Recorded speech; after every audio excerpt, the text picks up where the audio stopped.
Hello, and welcome to the Enneagram in a Movie podcast, part of the Awareness to Action podcast network. This is the podcast that looks at one film in each episode and uses it to explain the 9 types and 3 instinctual biases of the Enneagram model of personality. One movie, one type. My name is Mario Sakura, and I'll be joined by Maria Jose Munita and Tamer Zanatti. We are the principals of Awareness to Action International, a global consulting and training company that specializes in practical applications of the Enneagram. You can find out more about us and our work at awareness-to-action.com. In the meantime, make some popcorn, sit back, and enjoy the show.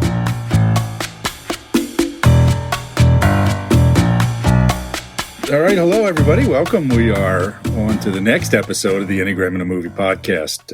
We are today talking about the movie Almost Famous and Enneagram Type 2. I'm Mario Sakura, and I'm here with Maria Jose Munita. Hi there. And with Tamer Zanatti. Hello. So, guys, we're moving on to Type 2. And, watching this movie, I watched it last night. I watched parts of it again this morning. It really helped me understand Enneagram Type 2 in a more nuanced way than I think I ever have, right? Which surprised me because I thought I knew everything, but I've come to realize that, wow, man, you can actually always continue to learn things and see finer distinctions and descriptions. So before we get too much into the movie, I don't know, with you guys, initial reactions to start us off. I think that for me, the particular characters might not be twos as with the other movies, but the tone of the feeling that I had during the movie was like warm. Yes. Yeah. Yes. Warm but not hot. Yeah. Right?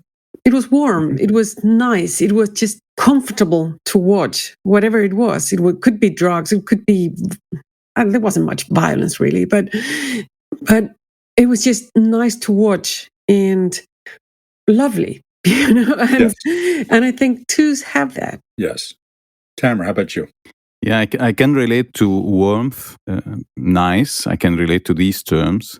I would also feel that I felt lots of human connections, like connecting a person to person on multiple levels. I mean, love partners, friends, mother and children. Different. And I have seen also the connections on the other side when it's in turbulence. It's really loud and right. And it's like the opposite of it. So lots of human connections in the movie. Yes, I agree. And human connection is what Enneagram Type 2 is all about. In fact, we call that Enneagram type striving to feel connected. So first of all, let's talk about just a real quick overview of the movie Almost Famous, and then we'll get into it a little bit more deeply. But it's about a young guy named William who is 15 years old, but pretends to be older and goes on tour with a band called Stillwater to cover them for an article in Rolling Stone magazine. He falls in love with not a groupie, but a Band-Aid named Penny Lane, and it is all about the adventures of him trying to get a story out of the band, trying to win their trust and confidence, and deal with all the emotional drama that goes along in that sort of environment. Okay, so it was. I think it was a great movie. But anyway, we'll talk more about the movie in a few minutes. Let's talk about the Enneagram Type 2 first. Okay, so we call that, as I said, the striving to feel connected. But there are, I always like to start with the traditional Enneagram here. So pride. Why don't you guys tell us a little bit about pride in Enneagram Type 2? Yeah, so pride is these self-importance, the passion of twos, that it's like, I'm above you, I know what you need, and I'm doing it for you, but I'm doing what I think you need. And that kind of shows that they feel pride. And the fixation is flattery. And they do this, they praise other people, they compliment. And we see that throughout the movie, that it's something that some of the characters do. But it could be excessive or insincere, especially when it's about furthering my agenda or what my interests So that's the fixation, what I think and what I do. And let me just jump in here, because one of the things that really struck me watching this movie, again, the definition of flattery is excessive or insincere praise, right? So there's a dishonesty behind it. And it really struck me about how much of this movie is about truth, right? And the impact of truth, on our relationships, right? I mean, what should we expose? What should we not? We always talk about how Enneagram Type 2 really struggles around issues of boundaries. Okay. And so boundaries are not just creating emotional boundaries, but how do we maintain that through the truths or the lies that we tell each other? Okay. That for me was one of the really interesting themes in this movie.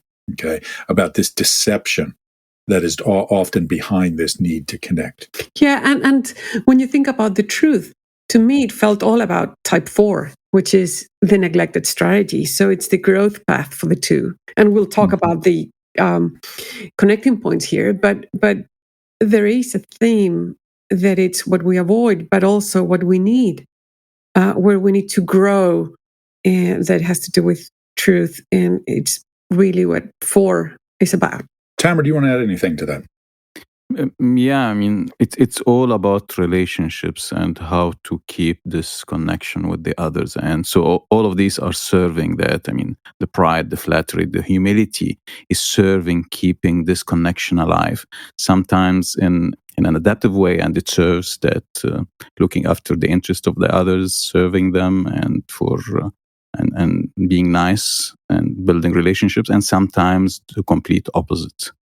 So yeah, this is what is Ennea-Type Two all about. Yeah.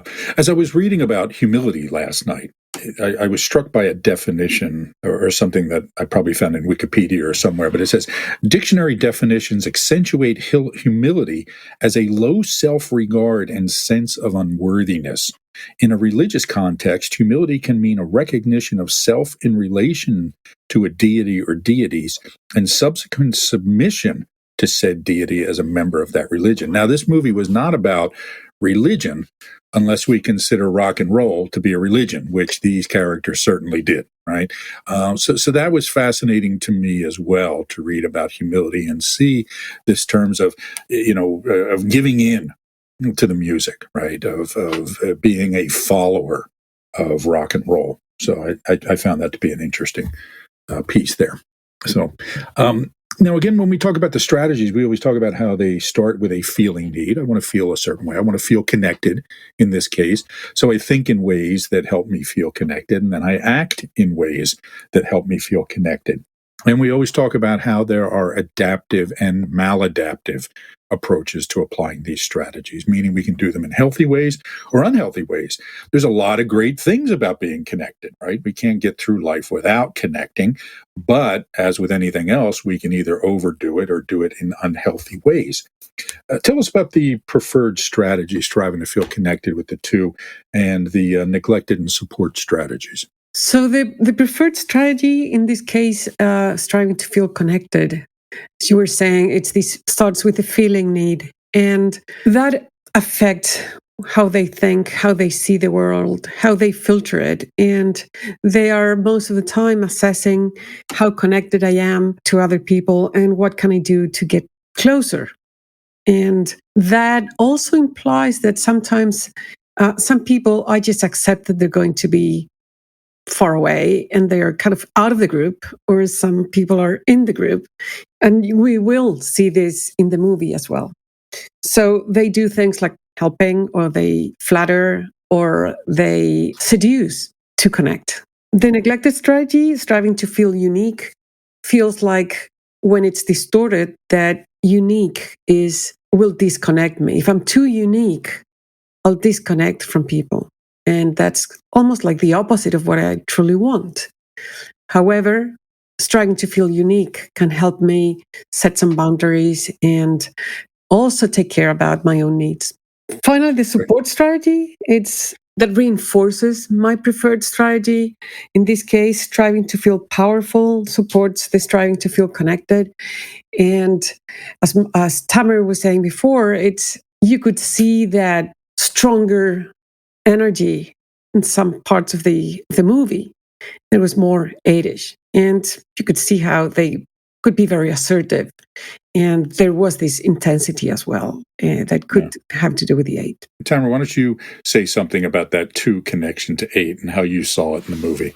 Yeah, I mean, in some conversations when really, I mean, connection is lost. I mean, especially with William, and a couple of conversations, and he's like, I mean, this cool guy, the nice guy that, I mean, you're seeing it all. I mean, during, I mean, the 3 hours is being so nice, surrendering to whatever the others are requesting, is really being so assertive, so loud, and so putting himself, I mean, like, I need to do this and draw the lines. And then the next scene, he would go back to being that nice and accepting whatever other would ask him to do. So this dynamics of the 8 and the 2 going too loud, being assertive, and then retreating back and being too nice and boundaryless almost. One of the main characters in the movie was William's mother, forgetting her name at the moment, but she was a pretty intense and fierce character, right? And if you watch that movie, Elaine, thank you. So, you know, I think when you first meet Elaine, it's easy to think that could be a 1. Yeah. But to me, it became pretty clear she's probably a transmitting 2, I thought, right? I mean, just, you know, she was a tough person, but it was all in service of being loved.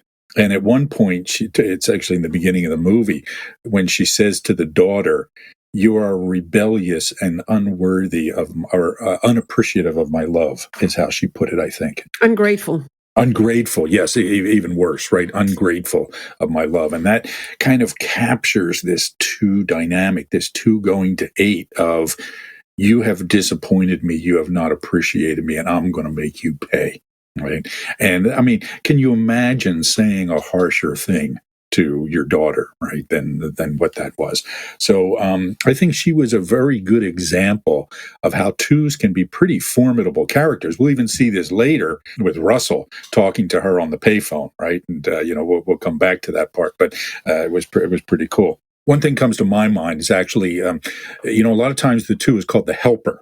And it's this idea that I'm here to help. And certainly we see that, right? I mean, they called the groupies called themselves Band-Aids, as we're here to help, right? We're here to, you know, help you unleash the music. But in our view, that tendency to help is really an outcome of this desire to be connected, right? What better way to connect to somebody than to help them and to serve them? And this is what we see in the Band-Aids during the movie. The other thing that I would note is that many times people say that 2s give to get something back. And of course, but they want to get the connection back. They want to be loved. They want to come closer to the other person, not necessarily want something back, like a payback when they give. And in this movie, you can feel that, I think. You can feel how they devote their whole selves, I think, to the band. Yeah, they want to be paid attention to, or they want to have a place, they want to be close, and that's all they want. And the relationship from both sides is a very kind of a 2 relationships, from the band and from the fans. So the fans are like giving their whole life just to be close to the band, and the band is really in need for friends to feel or to have this thermometer of how much are we achieving here. So even they can feed them with lies in order to keep them fans around. So they feel something, they say something else, and keeping this connection alive. So it's a very 2ish relationship from both sides. Right.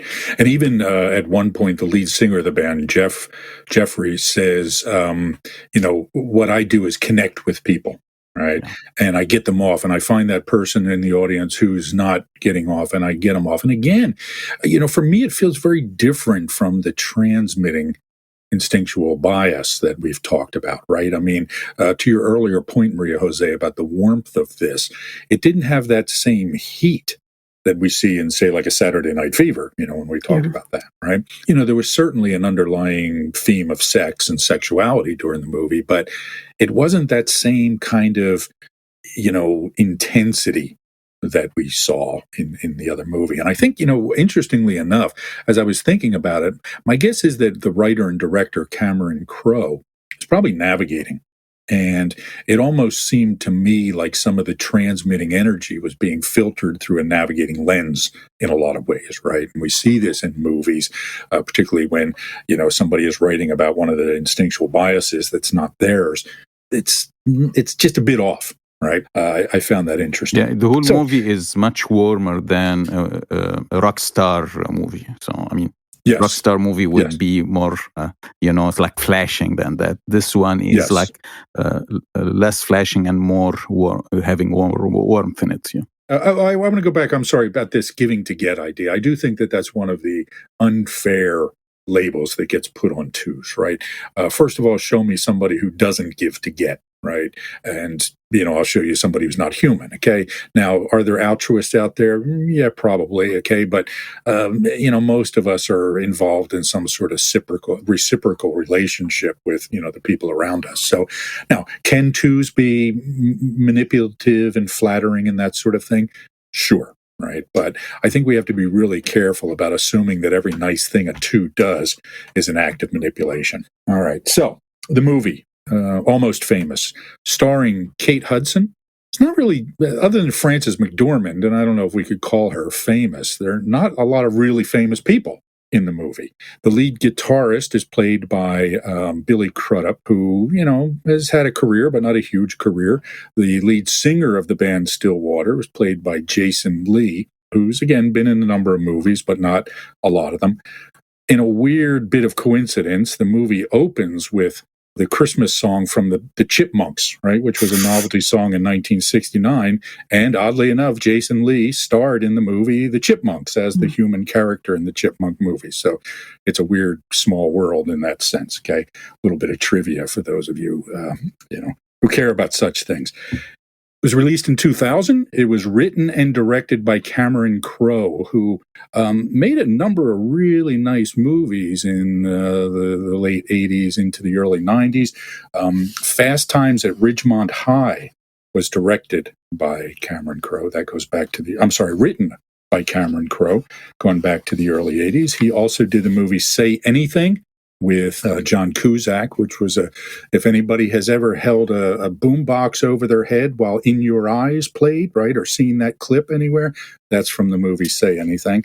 Again, I'm talking to younger people and people from outside the U.S., so my references are lost on the two of you, but I'm sure some of our listeners get that.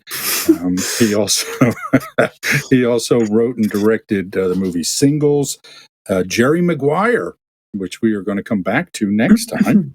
Then he did Almost Famous, and then he made a few movies that really didn't go anywhere, right? So didn't really pick up. Let's see, who else was in this? So Frances McDormand played William's mother, Zooey Deschanel, who went on to have somewhat of a career, but it's a lot of people who were kind of almost famous, right? You would see them and you'd say, yeah, I know that person, but I'm not quite sure where, right? So I felt the title fit. Oddly enough, the guitar player, Russell, was originally supposed to be played by Brad Pitt. That's why one of the key lines was, your looks are becoming a problem for the band, right? And because it was meant to be said to Brad Pitt. But interesting. I thought they were a bad problem, because he didn't dress kind of nicely or anything like that. Yeah. Now that you say this, it's kind of completely changes my interpretation of it. Yes, what he was trying to say was he was too pretty and it was becoming a distraction. Okay, let's see what else. It kind of made a star of Kate Hudson for a while there. She was big in the early 2000s. Both Kate Hudson and Frances McDormand were nominated for Best Supporting Actress for that movie, which was interesting. I thought they were both excellent. Again, it really helped to cement Cameron Crowe's reputation. It was not a successful movie financially. I was kind of surprised by this because it has a really good reputation as a movie, but it only made $47.4 million worldwide on a budget of $60 million, which means it was a big loss for whoever made it. Did you know that it's supposed to be Cameron Crowe's kind of real life story? Absolutely right. Go ahead, say more on that. Yeah, that he was a reporter, I think, for Rolling Stone magazine, and at a very early age. Yeah, as a teenager. Yeah, and so the band Stillwater was actually a composite of a number of bands: the band Poco, Led Zeppelin, the Eagles, the Allman Brothers, and Leonard Skinner. Which is a big set of bands for somebody to be following around as a teenager. I mean, particularly Led Zeppelin was notorious for their debauchery on tours and, experiences with groupies and so forth. Okay, there's my big word for the day, Maria Jose. All right. So again, it's about an underage reporter going on tour, trying to get a story about this band that he can turn into Rolling Stone magazine. For me, the movie, it has a lot going on, right? It's about the power of love. It's about the power of connection, and certainly about the power of music. And for me, it really made a good point about how music brings people together. Right. And we see a number of situations where that's the case, right? There's a great ability of music to connect people. Did you guys like the movie? I did. Yeah, I liked it. It's my first time to watch it, but I liked it. Kind of movie they don't make much anymore, right? Not a lot of, superheroes, and it wasn't a Netflix series. So it, for me, it was a nice character study. Got good reviews when it came out. Let's see, Rotten Tomatoes gives it an 89 rating and a 92 audience score. Go ahead, Maria. Yeah, so I think that it feels to me like it's something that Cameron Crowe just wanted to do. Yes. It's like, I like these things. It's my story. I just want to get it and, make it a movie. It's not thinking about what's going to sell. It's what I want, want to do. Yes. I'm surprised that the movie did not make money, but it's obvious that, for me now when I'm looking at it, it's obvious that it does not have the ingredients of the commercially successful movie. It's a nice movie, but does not really have this commercial ingredients. Maybe this is why. Also, for anybody that's a fan of rock and roll, particularly rock from the late 60s and early 70s, which I am, you will not find a better soundtrack in any movie as far as I'm concerned. The number of songs from major musicians, Led Zeppelin, for example, there were 4 Led Zeppelin songs in the movie. There was Neil Young, there was Yes, there was Jethro Tull, all these bands that they would not have been able to afford had Cameron Crowe not had good relationships with the musicians in the music community, right? And so, for example, he went to Led Zeppelin and said, hey, how about giving me the rights to these songs? And it was the first time they ever let any of their songs be in a movie. They did put their foot down with Stairway to Heaven, however. They decided to save that one and wouldn't give them Stairway to Heaven. But for me, and not just the quality of the songs, but the use of the songs and the placement of the songs was really incredible. There's there's a couple of sequences we'll talk about as we go, but each song was well placed to deliver a message through the film. Awareness to Action offers a unique approach to applying the Enneagram professionally with leaders and organizations, as well as for personal development. What makes us stand apart is our Enneagram expertise and focus on understanding human nature. We know people because we see people. And this is a skill set that can be taught and learned. Human nature is complex and simple at the same time. Our mission is to help people see clearly and act accordingly. Why? Because the ability to see ourselves and others clearly and honestly is essential. It enables us to act in more adaptive and useful ways. The multicultural team in Awareness to Action will help you learn tools and practices to become more aware and also to understand and engage people more effectively. Learn more at awareness-to-action.com. Join us at 2021 for exciting learning opportunities. So I think this the first scene I want to talk about is the beginning of the movie that establishes the kind of the mother-daughter-son dynamic, and also this issue of truth. The mother, played again by Frances McDormand, is very smothering, right? I mean, she won't let them listen to rock and roll. She won't let them eat sugar. She won't let them do this, do that. Won't let them celebrate Christmas on Christmas, but instead September to make sure it's not commercialized. Okay, and the daughter even says something about this as a house of horrors or something when she's describing the family circumstances. The other thing that comes out is that they had been lying to William about how old he was. Yeah, so that was really interesting to me. And as you said before, it looks like a one first because of all these rules, but throughout the movie, both kids said, she does it out of love, and it doesn't mean that the one doesn't love their kids, but it's about, I think that I know what you need, and even if that means that you need to believe that you're 2 years older, that's okay, because that's good for you. Maybe that's too much, at least for me. The guy was in shock when he realized that poor boy, that he was 2 years younger than he was pretending to be, and the impact on the other kids who were making fun of him because of that. Yes. He looked like a baby.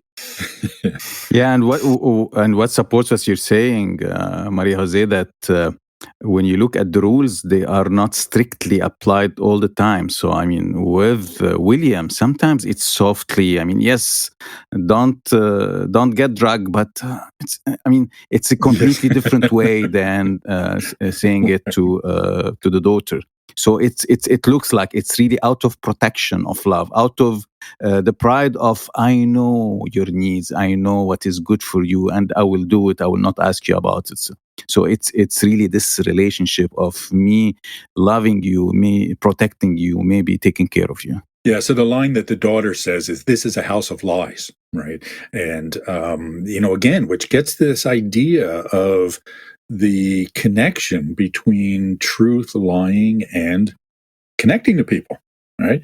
How do we maintain relationships? I mean, both of you, like me, have been married for a number of years, and we all know that, you kind of, you tell the truth, but you don't tell everything all the time. And there's some things you don't tell the truth about because that, this is going to, cause a bit more of a problem. So, we all live these lives of little white lies in order to maintain our connections, right? Because as we see later, when they all start really sharing their true feelings on the airplane, it really doesn't go well when everybody decides to be completely honest, right? So that to me was fascinating. Yeah, and for the sake of my wife listening to this podcast, I'm saying I don't tell lies. So. Me neither. And neither. Purely hypothetical situation, and certainly we are all excluded from that, that theory. There's something else in that part of the movie about the lack of boundaries. It's when Anita escapes her house. I mean, it's not like she's leaving; she's escaping. And it's like kind of, it's no boundaries, and I need to get out of here. Yes. And I think it's because she's too protective, the mother, and gets too much into what she should eat, listen to, do, whatever. And that's a lack of boundaries. Yes. She's 18. She's not a kid. She's 18. Right. And it's funny when she does leave, right? And the mother says, well, you're making a mistake, but I can't stop you because you're 18. And after she gives the hug, she literally runs to the boyfriend's car, right? And the boyfriend's car literally squeals down the street. And the mother says, oh, she'll be back. And the girl leans out the window and says, woohoo! Right? It's, kind of an homage to The Simpsons, right? There's a lot of parts of The Simpsons where that's how Homer will make his exit, run real fast and screech down the road and so forth.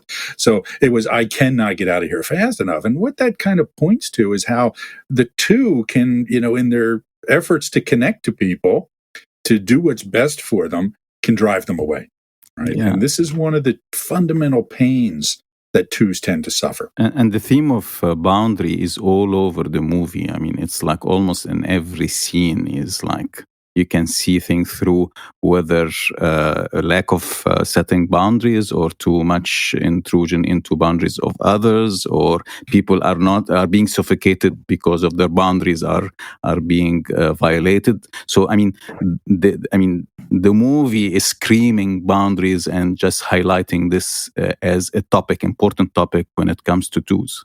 Yes, you're absolutely right. And that idea of boundaries gets even further established when William stalks and meets with the rock critic Lester Bangs. Now, Lester Bangs was a real person, right?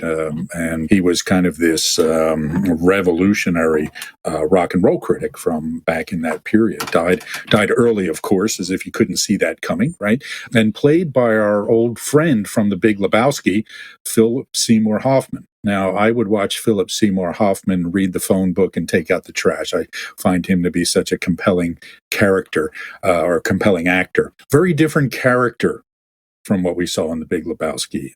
Give me your thoughts on him as Lester Bangs. Yeah. I see him like, what do you call it? A hippie kind of. It's like I do whatever I want to do. I say whatever I want to say. Rebellious somehow, and actually artistic in the way he articulates things. I mean, sometimes using profanity, but I mean, it's like his views to things is looking at through artistic glasses. I mean, the way he sees lies, the way he expresses his opinions.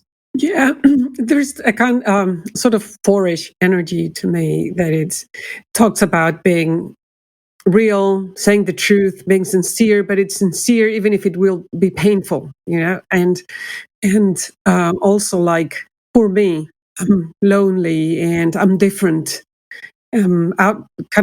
Outside, I'm not part of the group and almost misunderstood, but I like it. And this kind of dilemma of like, I'm better, but I'm worst for me, but I'm above you. So it's these four inner experience. I think it's shown here. I kind of saw him as a transmitting five. Again, hard to say, right? He wasn't a fully developed character. But for me, so just a couple of things about Lester Bangs, right? So he did sort of coin, one of the stories is he coined the term punk rock, right? So, and if you think of the bands that he was advocating for, like Iggy Pop, for example, was down on the Doors, but, up on Iggy Pop and other things like that. He liked raw, hard music. And so he was also, however, to Tamara's earlier point, extremely well-educated, well-read, right? He was probably self-taught in most things, but there was a lot of references to philosophy and history and pop culture and all these things in his music criticism that come through. It's really great writing. If you ever get the chance to read any of it, I recommend it. Okay, Lester Bangs, Bangs. So, and one of the things he talks with William about is this idea of setting boundaries, right? Don't let them buy you drinks. Don't let them suck you in. Don't let them make you, they're going to want you to write pieces about how wonderful they are and how great everything is. And, but you got to, what is it he says to him? You've got to be honest and unmerciful. Yeah, I think you're right. It's kind of that objectivity of the five. Yes. And he shows that in when he talks about the end of rock and roll.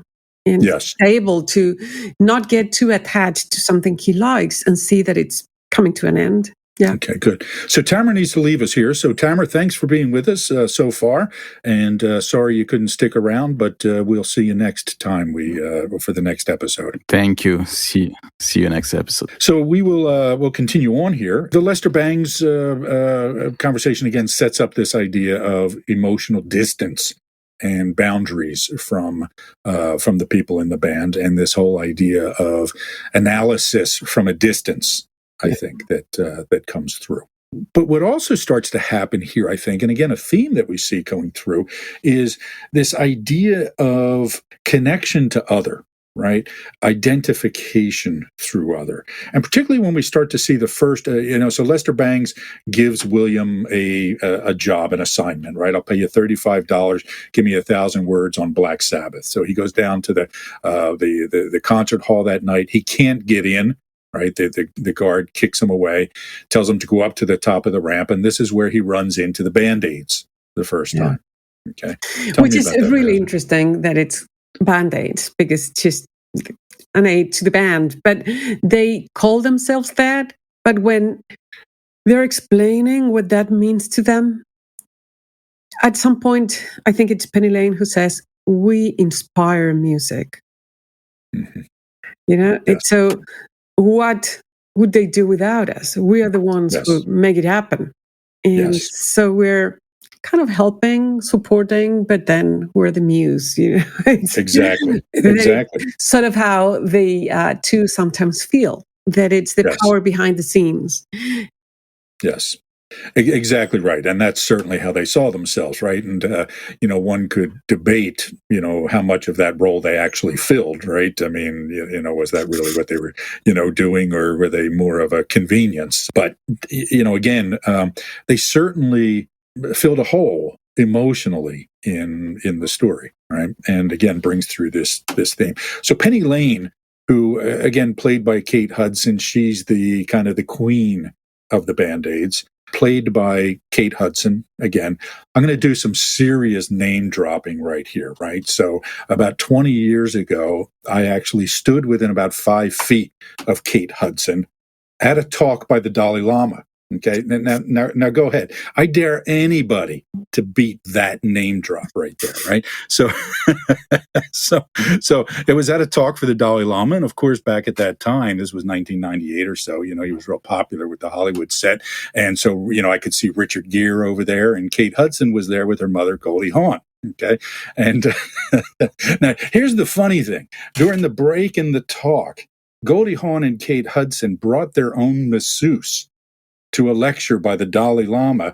And during the lunch hour, they were kind of in this kind of closed off area getting a massage during the break. So I will say Kate Hudson, one of the most beautiful women I've ever seen in my life. I mean, just, back then she was, stunningly attractive. It's funny that what you just did is kind of two-ish, isn't it? It sure is. I'm sticking with the theme of the podcast here. Name dropping, show how connected you are. It's very two-ish. Yes.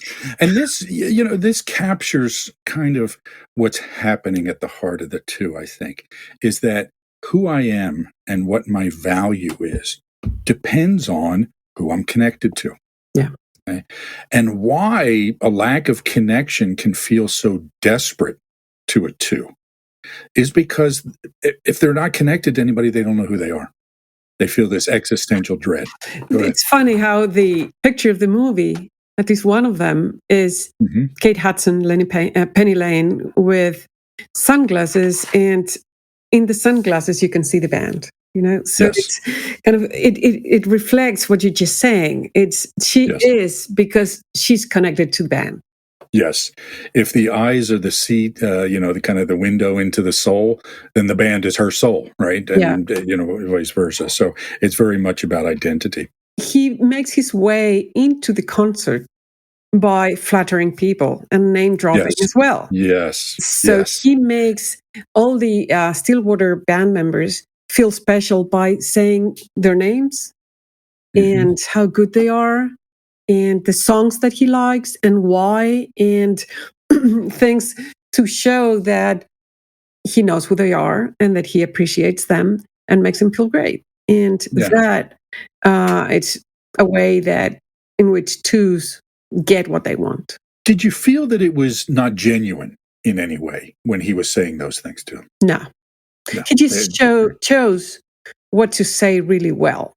Yeah. But of course, he was smart, but I think I felt it genuine. Yeah, I completely agree, right? I completely agree. And again, that just shows that for the two, it's not necessarily artifice when they're flattering people, right? It really does come from I know you, right? I understand you. I get it, that we can overlook sometimes. After the concert, you could see him on cloud nine, right? I mean, he's saying goodbye to everybody and calling everybody by name. I'm talking about William here, right? And he just, he found his tribe. And it was this, I've connected to these people that I idolize. And here's where we really start to see this theme coming in of adoration of the special other. And, particularly we see this in the navigating too, is this, my value is in the quality of the people, the quality of the group I'm connected with. Okay. So go ahead. And there's also the scene where he thinks he's introducing Penny Lane to Russell. Yes. Then we realize that they know each other already, but that greeting or that connection they made, you understand why it is how it is, but it is very intense.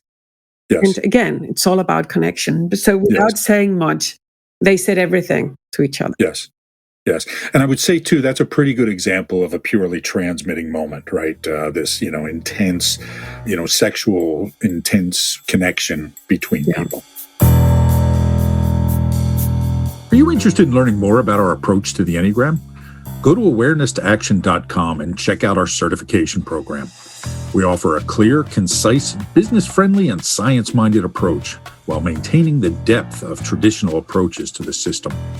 At Awareness to Action International, we're the leading innovators in the theory and pragmatic applications of this system to all aspects of the work environment, including leadership and personal development, team building, diversity and culture, and managing change. However, this approach is not just for the business world.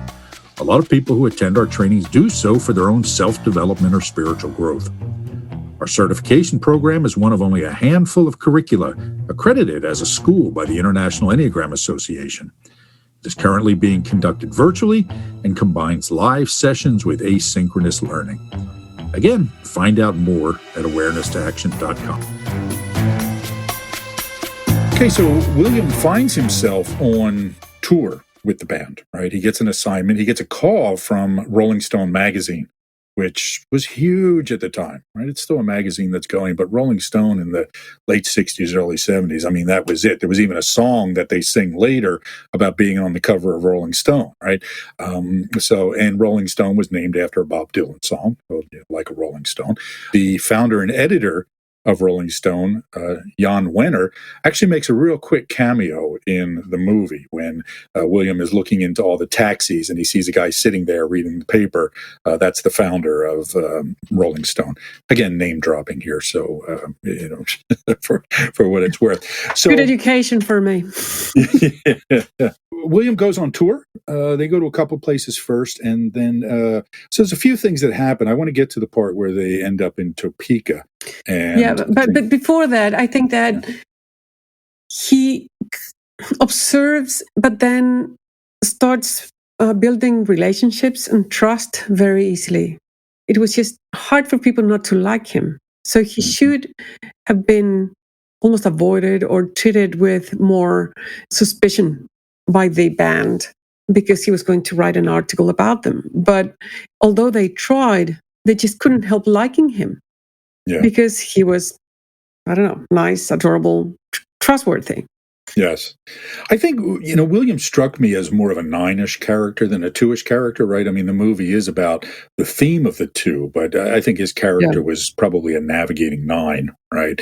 And so, and I think I want to come back towards the end of the podcast and talk about this distinction between the connection of the 2, the merging of the 9, and the intense connection of the transmitting instinctual bias, right? So yes, absolutely. So, and again, we get into this idea of truth and honesty and boundaries because they refer to him as the enemy, right? Because he's a journalist, but they also take him in as a friend. And so it kind of, again, it's this, all right, where are we?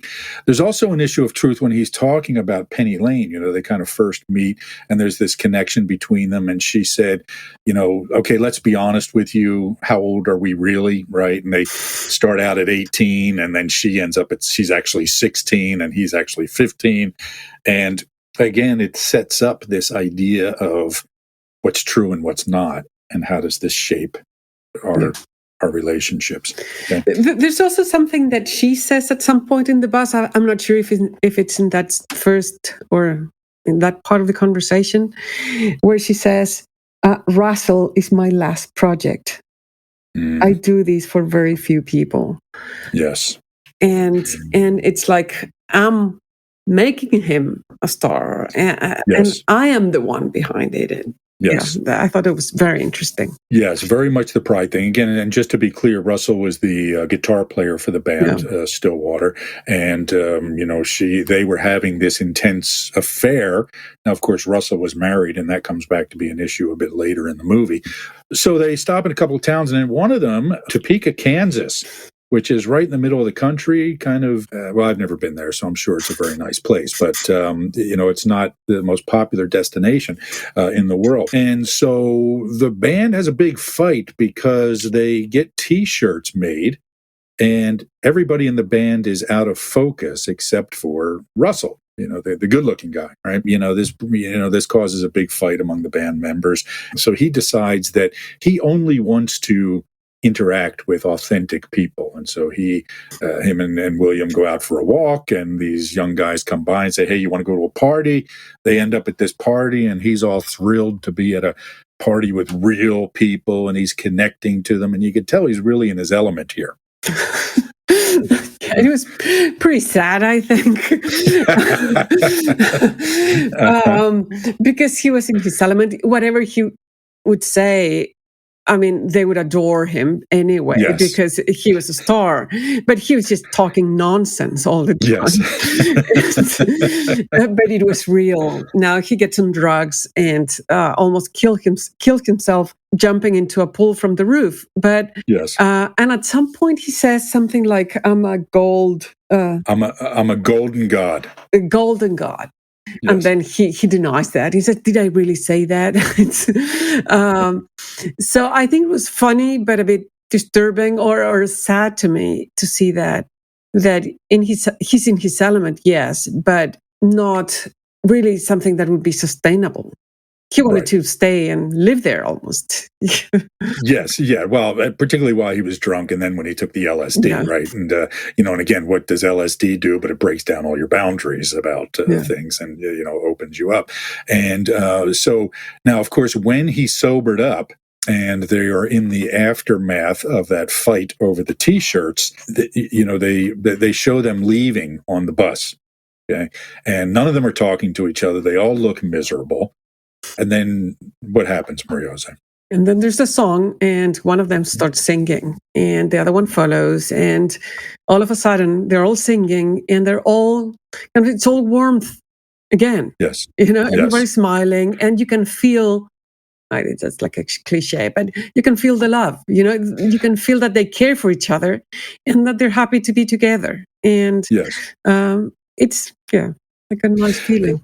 Yeah, so you're absolutely right. And first of all, it was not just a song. It was Tiny Dancer by Elton John. And there's no way anybody can listen to Tiny Dancer without singing along unless you're a robot, in my view.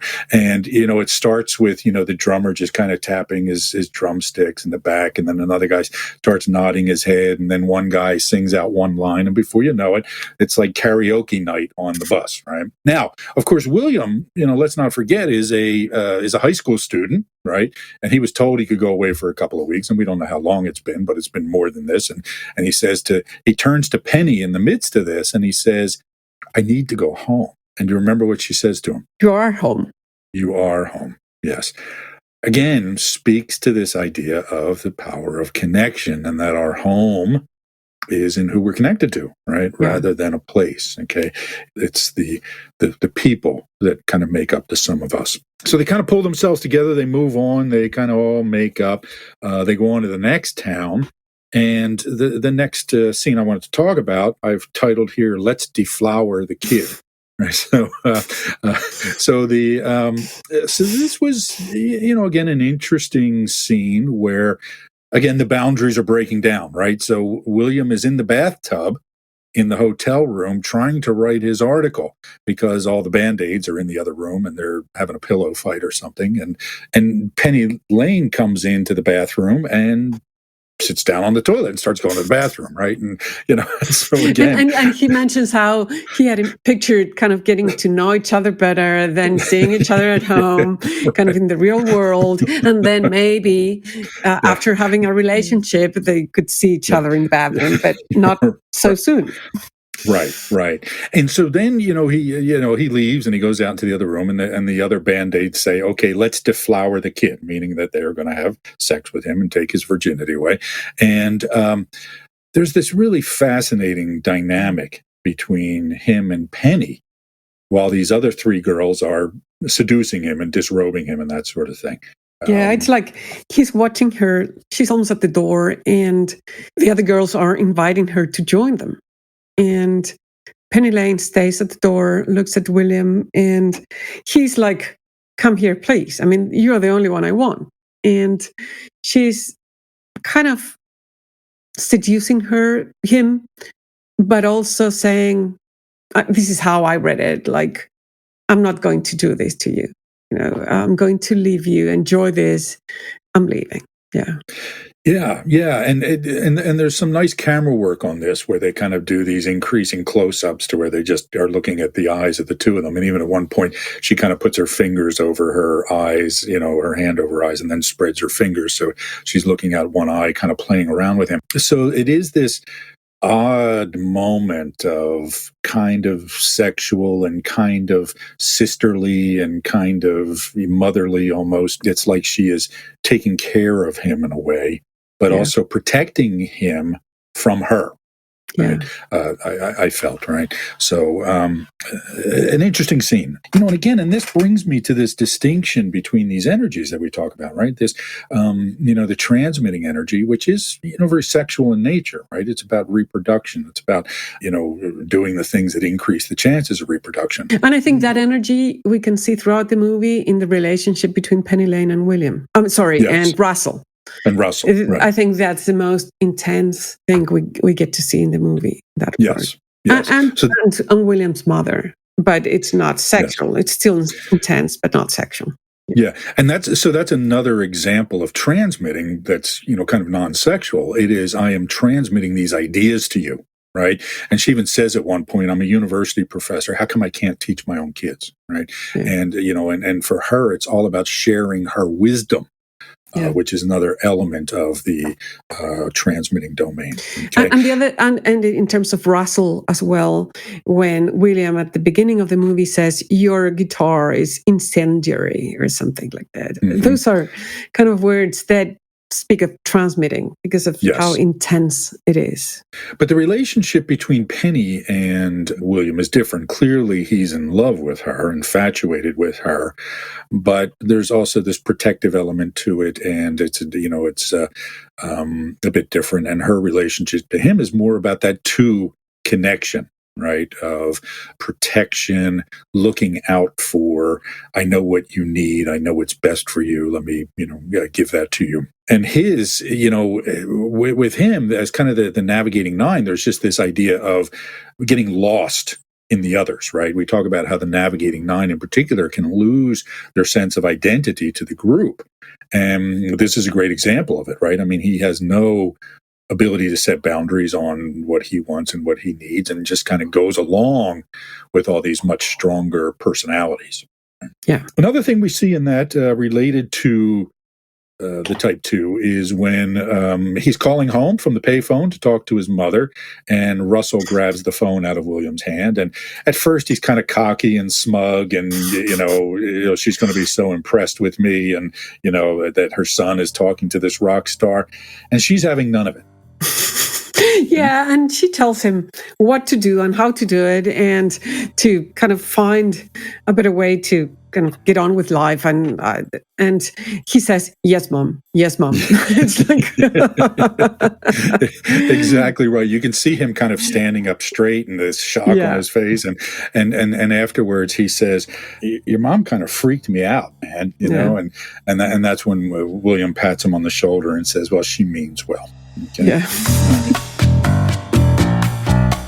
Are you interested in learning more about our approach to the Enneagram? Go to awareness2action.com and check out our certification program. We offer a clear, concise, business-friendly, and science-minded approach while maintaining the depth of traditional approaches to the system. At Awareness to Action International, we're the leading innovators in the theory and pragmatic applications of this system to all aspects of the work environment, including leadership and personal development, team building, diversity and culture, and managing change. However, this approach is not just for the business world. A lot of people who attend our trainings do so for their own self-development or spiritual growth. Our certification program is one of only a handful of curricula accredited as a school by the International Enneagram Association. It is currently being conducted virtually and combines live sessions with asynchronous learning.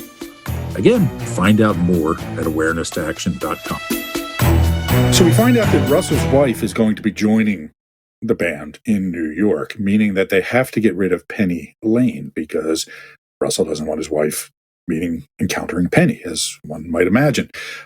So there's this kind of heartbreaking scene where she is actually kind of sold to another band. I'm drawing a blank on the name of the band now, but for $50 and a case of Heineken beer.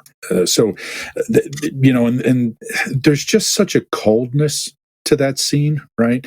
And an interesting, so there's a really interesting musical lead up to that, right? Because they first show Penny dancing, if you remember, and there's this lovely Cat Stevens song called The Wind playing while she's dancing, right? And then they do this quick cut to them strutting to the airplane, right? They're now going to start flying by private jet while they play Jimi Hendrix, Voodoo Child, Slight Return is the name of the song, right? This kick and guitar solo that, there's nothing more badass than that piece of music. And then they cut to this scene, and it's Clarence Carter singing Steal Away, which is a song about infidelity, right? And they're trying to clean up the mess of his infidelity by selling Penny Lane, right? So again, I was just marveling listening to the music, the use of music in this song. So I had to share that.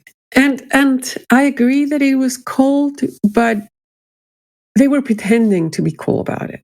And when William, it's almost shocked that this is happening, Russell stands up and explains to him that they have to do it because his wife is coming. And right.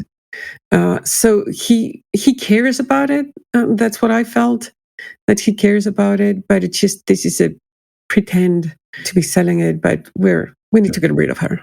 Yeah. Now, of course, she doesn't go, and she ends up going to New York as well. And they're all but at a restaurant. Before that, William tells her not to go to New York, and he ends up, because she insists in going.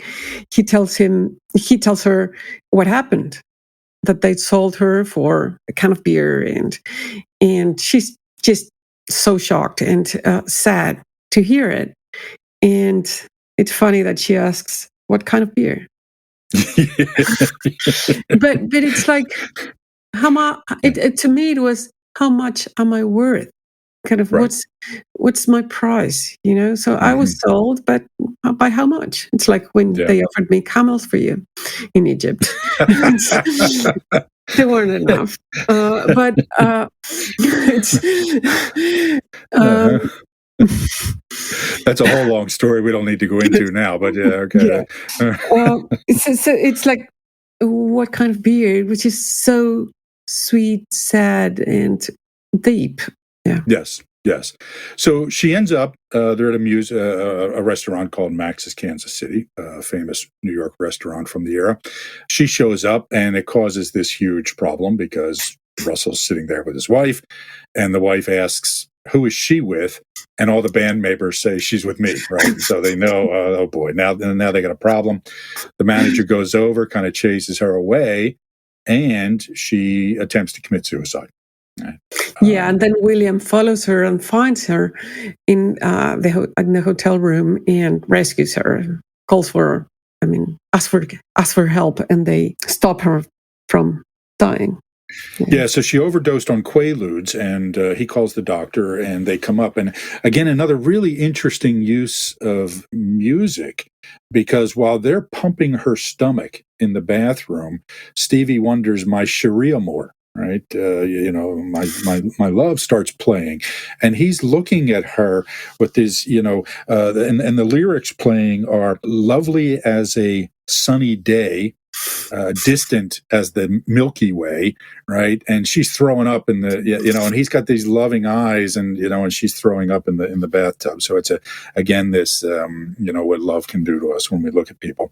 After this, they end up in the airplane, and the band is in the airplane. It's a small plane, and they had decided to start using a plane rather than the bus so they could do more tours. It was actually Steve Miller, the musician, head of the Steve Miller Band, that first came up with this idea of using airplanes to get from town to town because he could do more tours and make more money.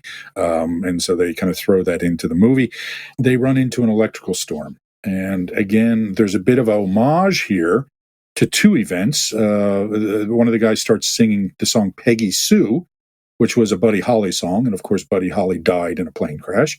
And it was also an homage to Leonard Skinner, the band of, with whom quite a few members died in a plane crash, and was one of the bands that Cameron Crowe followed. So while they're on the airplane, they think they're all going to die. So they start telling the truth to each other.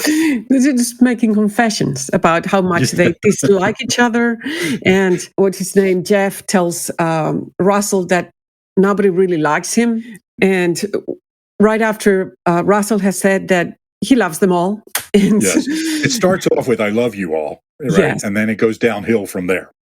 Yeah. Because the next revelation is the band manager saying, I ran over a guy one time. His face still haunts me. I didn't stop to see if he was okay, right? And and then the other manager says, I love you all, but I stole some money from you, and it's only because I deserved it. And did you see that the first manager was Jimmy Fallon? No, I did. Did I say it? Was it really? No. Did you see? Yeah, he was. Oh, okay. Yeah, I didn't realize that. Okay. Oh, interesting. Yeah, so they start confessing all these things, including, I slept with your wife, we slept with your girlfriend, all this sort of thing. I'm still in love with your wife. I'm still in love with your wife. I hate you. I hope you die, kind of thing. And when the plane ends up being okay, again, they cut to them all leaving, walking through the airport. Again, I hate to be a real music geek here, but the song playing is Neil Young's Cortez the Killer, this haunting, incredible guitar solo from that song as they're walking through the hallway, and William and the band separate at that point. Yeah, and Russell tells him, write whatever you want, because up to that point, they have been telling him, write about us and make us famous, do this, do that, don't write this, write that. And now Russell says, write whatever you want. But when he does write whatever he wants, they deny saying it. Okay, yeah. So there's this betrayal of William by the band members. And again, we get back to this issue of truth and connection, right? Who are you in this relationship? How much can I trust you? How much appreciation do you have for what we've done with you? Right? From the band's perspective, we've shown you a good time, right? We've opened your eyes. We've traveled, taken you all over the place. You kind of owe us to be nice. Yeah, they even said, it's not like they implied that. They said it to him. And they said, we did everything but get you laid. And he looks with his funny face like, don't worry about that. Right. William runs into his sister, who's now a flight attendant in the airport. And she says, hey, let's go somewhere. I'll take you anywhere you want to go. Yeah, he looks miserable, by the way. Yes, he's ready to go home. That's for sure. Right. You can tell he's physically and emotionally spent. So where he wants her to go with him is home to see their mother. And so they go and they have this little bit of an awkward reunion on the front porch when they get there, right? Yeah. The mother is seeing both of them and hugs Anita, the daughter. Eventually, right? They kind of stand there and look at each other, and then they do hug, and it's this really awkward hug. Yeah, right? And it's funny because she says to her daughter, I forgive you. And Anita says, I didn't apologize. Yes. All right. So, again, we have issues with boundaries here, right? Yeah, because you did it to me, so you left and you did something to me when Right. I did so much for you. So it's kind of expecting something in return that she didn't get. And then she could forgive her, but I don't think Anita had anything to apologize about. Right. That was going to continue to be a strained relationship, right? I mean, they did seem to have some healing there, but I think that, that's going to be a complicated relationship. He submits the article to Rolling Stone. They love it, but then the band denies all of the quotes, right? When they do fact checking, the band said, no, none of that stuff happened. He made it all up. So the story gets pulled. Of course, he's quite depressed about that, and everybody hears in the Band-Aid community about what Russell and the rest of the band did to William regarding his article. And so he starts to feel guilt. One of the other bandmates said, you should call Penny. Russell calls Penny and says, I'd like to meet. What's your address? Now, of course, something we didn't mention earlier, but Penny and William actually live in the same town of San Diego. And so she gives him William's address. So he shows up at their house, meeting the mother, expecting to find Penny. What a surprise. Yes. And, and so he says, is she here? And thinks he's talking about the sister. And the sister is saying, oh boy, I hope he's here for me. And of course he's not. And so before he goes in to kind of make amends with William, the mother says to him, I thought we connected when we spoke on the phone, right? Which was just a great line. And again, it's that two thing, right? It's about connection. Okay? So Russell calls Rolling Stone, admits that William's article was legitimate, and they end the movie as William is asking Russell more questions about rock and roll in his bedroom. What about subtypes, Maria Jose? What subtypes did we see in the movie? So we saw Penny. That's an easy one. Transmitting two. Now, different to the mother, to Elaine, that it's transmitting to as well. This was Penny's was a sweeter and more sexual version of the transmitting two, whereas Elaine was more intense in terms of rigid or severe a bit. Yeah. And as something we always say about these instinctual biases is we don't always manifest all of the qualities or, all of the behaviors in the domain equally. Right. Yeah. And that's an example of, Penny, and, maybe it's because of her age and, whatever else, but is certainly, the more seductive and sexual, displaying those characteristics, whereas the mother is more about legacy and passing on information and controlling and pride. Yeah. Do you know what we haven't talked about? What's that? Or maybe we have, but not so explicitly. The intensity in the kind of how they look at people. She has this transmitting two thing that they look at you like wanting to get inside of you. It's really, really intensely. And Penny has all that look throughout the movie. And I see that especially in transmitting twos. They just don't stop looking at you. Yes, absolutely right. It's almost, this is a very negative image, but it makes me think of the alien from Aliens. It kind of gets stuck on somebody's face and sticks. I mean, I don't mean to be unkind to twos, right? Because obviously they're not all like that. But you're absolutely right. There's this connection, this need for connection, and this attempts to connect through the eyes. That we see in twos very often. Again, I would probably think of Lester Bangs as a transmitting five. A lot of four stuff going on. We don't use the wing theory, but in my experience, the transmitting five usually identifies as a kind of a five with a four wing. There is that creativity, that intensity there that, adds a different flavor. William, again, I would say is probably a navigating nine. Sister felt a little bit 7-ish to me, maybe, but not really a fully formed character. How about Russell? Russell, what would you say yeah. To me, he was like a transmitting 4. Now, well, he was a character, so you never know. But The only thing that was a bit off for me was that he was just sweet and naive at times, Yeah. But then misunderstood that I'm above, but I'm this and I'm different. There was something about being different, but feeling the loyalty towards the band. So what do you think? Yeah, it could have been a 4, could have been a transmitting 9. Right. There was a bit of that going on. Again, a little hard. He was kind of a stock character in a lot of ways. A decent actor, but not a great actor. So I think he was a little bit hard to tell. And, most of the other characters I don't think were really fleshed out well enough to have clear Enneagram types. But great character study. And for me, kind of as a final thought, again, I've talked a lot about the music in this movie. And, there were just these moments that in addition to saying the right thing, you would hear lyrics in the background speaking to what was happening, right? A number of times.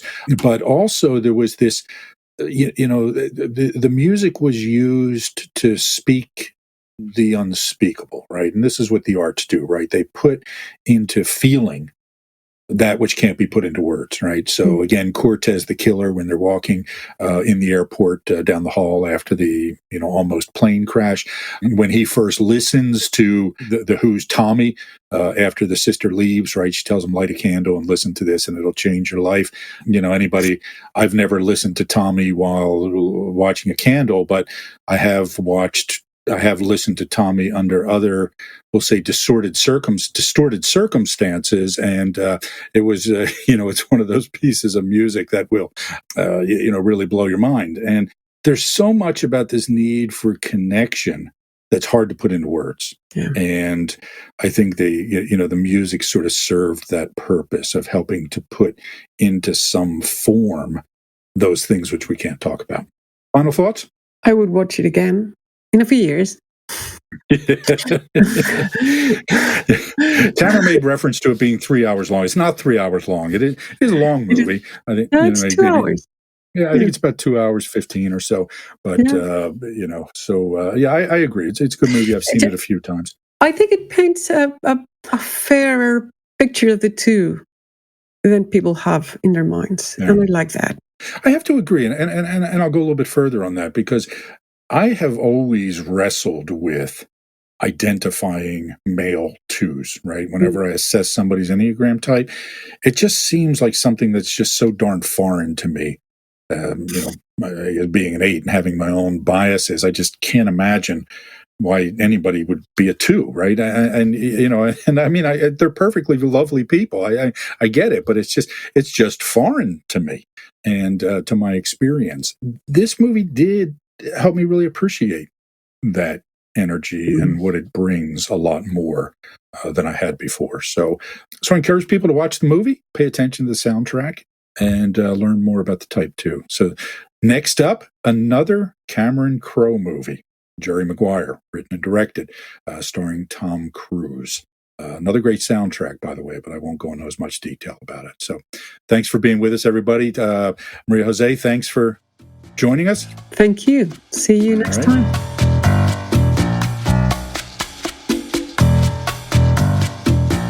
Thank you for listening to the Enneagram in a Movie podcast, part of the Awareness to Action podcast network.